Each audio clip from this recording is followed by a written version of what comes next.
So in this lesson, we're going to be going over lesson 1.4. And so the learning target for this lesson is I can justify each step when solving an equation. So the first thing we're going to do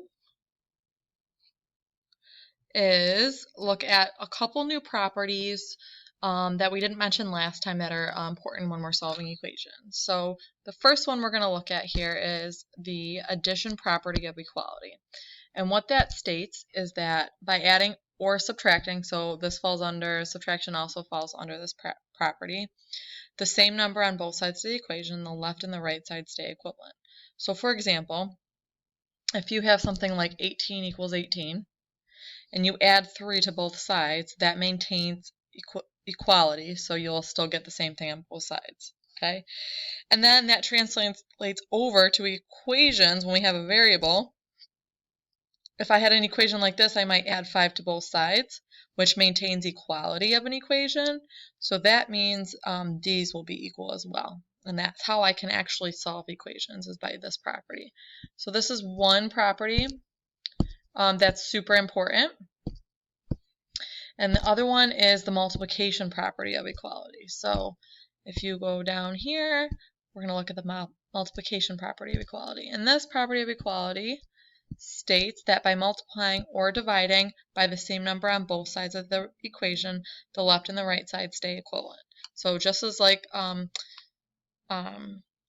in the addition property of equality, if I multiply or divide a number by the same side of the equation, it maintains equality. Okay, so really the thing that makes this property the way it is that it happens on both sides. So if I'm dividing on one side, then I'm dividing on the other side of the equal sign.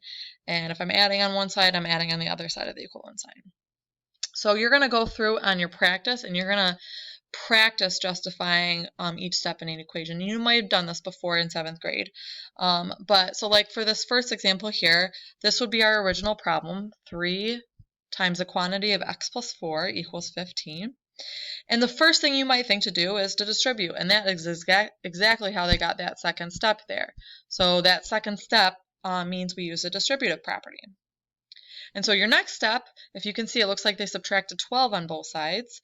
And so that would be a property of equality because they did it on both sides. Okay, so here they didn't do anything on both sides, but below they did do something on both sides. They subtracted 12. Okay, and so that next step, additive identity, is anything plus 0 is equal to itself. So that just gets us to our next line. And then if you see, you'll look, they divided by 3 on both sides, which is another property of equality.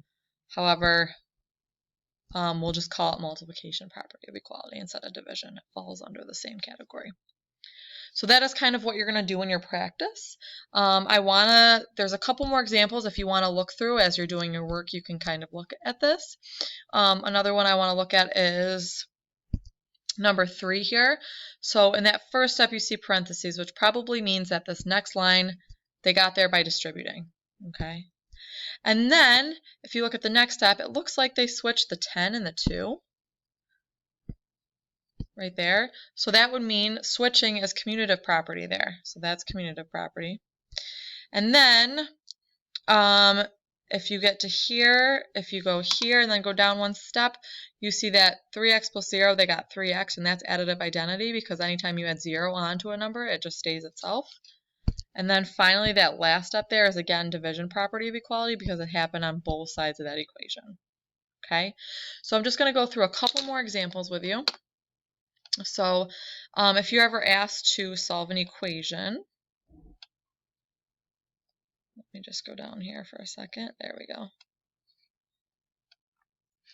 I wonder if I can insert space. Okay, so if I'm here, I'm going to do one more example so you can kind of see me as I do it. So for example, if I had the equation, I'll zoom in here a little bit. If I had the equation 4x plus 6 equals 9 and divided by 2. So if I solved that, the first thing I would want to do is get rid of this division by 2. So that means I might want to multiply both sides of the equation by 2, because 2 divided by 2 gives me 1. They cancel out. So that would be, we would call that, what allows us to do that is the multiplication property of equality, which means if I do it to one side, I have to do it to the other side to maintain equality. So then if I did that, I'd be left with 4x plus 6 equals 18. And then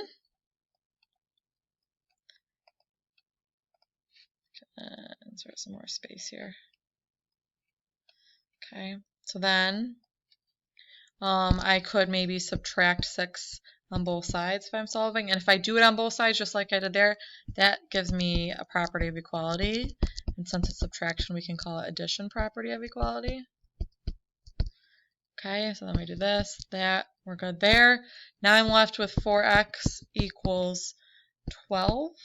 And so to get this x alone, I'm going to finally divide on both sides. And again, if I'm doing it on both sides, it's going to be another property of equality, in this case multiplication.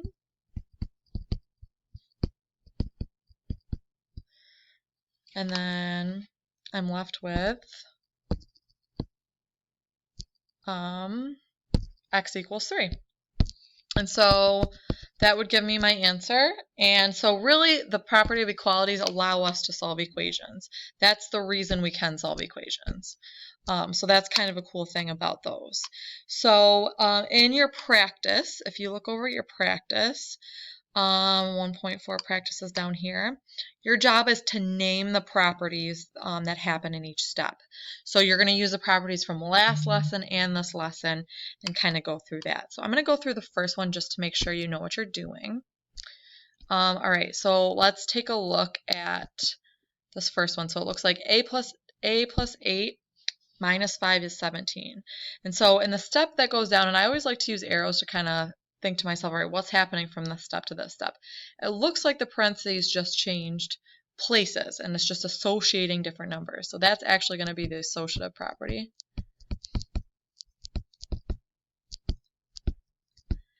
And then from the next step down, let's see, it looks like they combined like terms, but they don't need a step there. So I'm going to go down to this line here. What did they do in this step?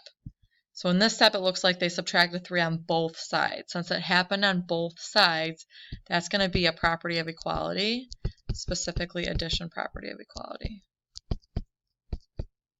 Okay. And then you will see that from this step to this step, they added a 0 here, and that was because 3 minus 3 is 0. And 3 minus 3, those are considered inverses, so that's because of additive inverse. And that was a property we learned in lesson 1.3. And then finally, I go from that step to this step, and it looks like they just simplified this part, and that is, I can do this because of the additive identity. When I add 0 to anything, I get back what I started with. And so that would be what's there. So your job is going to be to do that for the rest of the problems on this worksheet. Like I said, this is usually a popular question and a multiple choice question on the Regents. So you'll just do this throughout the worksheet. If you have questions, write them down and make sure to ask me in class